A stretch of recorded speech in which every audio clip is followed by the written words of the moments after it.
my audience. Say hello.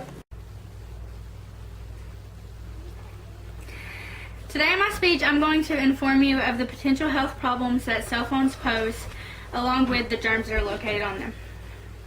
Cell phones are something that you see glued to the hands of almost all teenagers, adults, and sometimes even small children.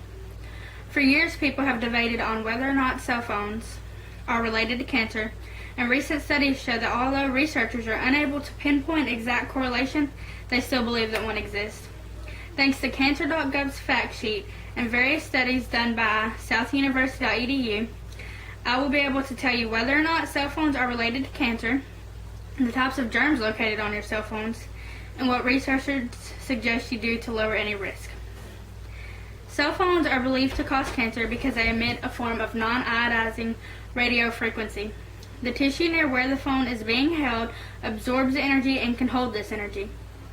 According to a recent study, when a cell phone is used for an approximate phone call of 50 minutes, the brain tissues on the same side of the head metabolize more glucose than they do on the opposite side.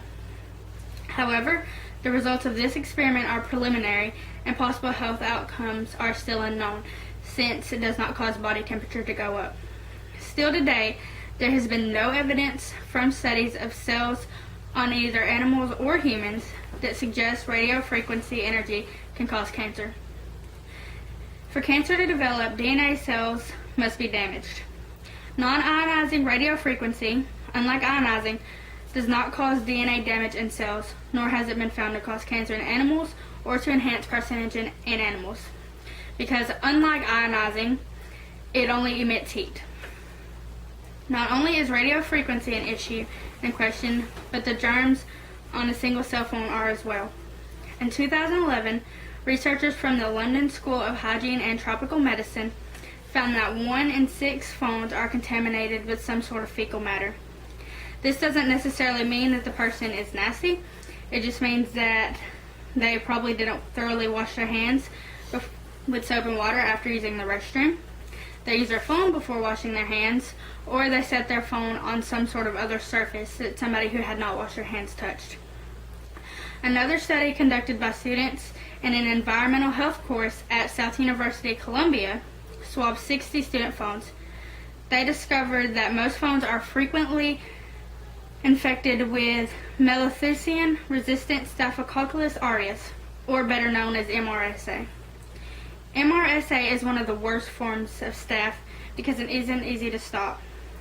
If this bacteria burrows into your body, they can cause potentially life-threatening infections in the bones, joints, surgical wounds, bloodstreams, heart valves, lungs, and many other extremities. To prevent the spread of these germs, cell phone users are advised to thoroughly wash hands with soap and water, use hand sanitizer, and to regularly clean their phones. To clean your phone, use cloths, alcohol wipes, or even a slightly damp towel. The towel shouldn't be that wet, as water can damage your device. In fact, a dry cloth can wipe off many of the threatening germs. So how do you reduce your exposure to radio frequency? The FDA and FCC suggested cell phone users concerned about potential health risk reserve their phones for shorter conversations or times when they cannot use a landline. By using a landline, the caller is subject to no radio frequency. They should also use cell phones only in case of emergency, put the phone on speaker, or lastly, use a hands-free or Bluetooth device.